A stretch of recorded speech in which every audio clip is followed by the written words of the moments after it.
యుద్ధం కారణంగా ప్రపంచవ్యాప్తంగా వచ్చిన విపత్కర పరిస్థితులలో మరీ ముఖ్యంగా భారతదేశంలో ఆర్థిక మాంద్యం భవిష్యత్తులో పెద్ద ఎత్తున వస్తుంది అన్న ప్రమాదకరమైన సూచనను ప్రధాని నరేంద్ర మోడీ గారు పెద్ద ఎత్తున ప్రచారం చేస్తూ ప్రజలకు, అధికారులకు, రాజకీయ నాయకులకు, మంత్రులకు, ముఖ్యమంత్రులకు అందరికీ కూడా దిశానిర్దేశం ఇవ్వటం జరిగింది.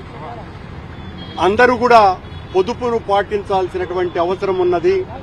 అది ఇంధనం గాని, ఎలక్ట్రిసిటీ గాని, జీవన విధానంలో గాని అనేక విషయాలలో పొదుపును పాటిస్తే తప్ప భవిష్యత్తులో పెద్ద ఎత్తున మన దేశం ముఖ్యంగా సంక్షోభంలో కూరుకుపోయేటువంటి ప్రమాదం ఉంది అన్న హెచ్చరికతో ఆయనతో పాటు దేశంలో ఉండేటువంటి అందరూ కూడా దాన్ని ఆదర్శంగా తీసుకోవాల్సినటువంటి అవసరాన్ని గుర్తింపజేయడానికి మరీ ముఖ్యంగా పవిత్ర పుణ్యక్షేత్రమైన తిరుపతిలో మనమందరము కూడా ఈ పొదుపు ఉద్యమాన్ని ఒక ఉద్యమ రూపంగా తీసుకురావాల్సినటువంటి అవసరాన్ని, ఆ సందేశాన్ని అందించటం కోసమనే నేను ఈరోజు దాదాపు 10 కిలోమీటర్ల పాటు సైకిల్ తొక్కి ఒక సందేశం ఇవ్వడానికే ఈ కార్యక్రమాన్ని తీసుకోవటం జరిగింది. అందరూ కూడా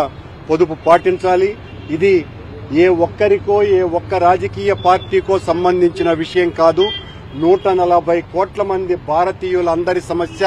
వాళ్ళందరికీ కూడా పెద్ద ఎత్తున ఇబ్బందులకు గురి కాకుండా మనమే స్వీయ నియంత్రణను పాటిస్తూ, ఇది అధికారంలో ఉన్న వాళ్ళు మదమెక్కి మాట్లాడేటువంటి మాటలు కాకుండా, ఆచరణలో చూపించకుండా మేము మా కాన్వాయ్ని తగ్గించుకున్నాం అని కాన్వాయ్ని తగ్గించుకున్నంత మాత్రాన పొదుపును పాటించినట్టు కాదు.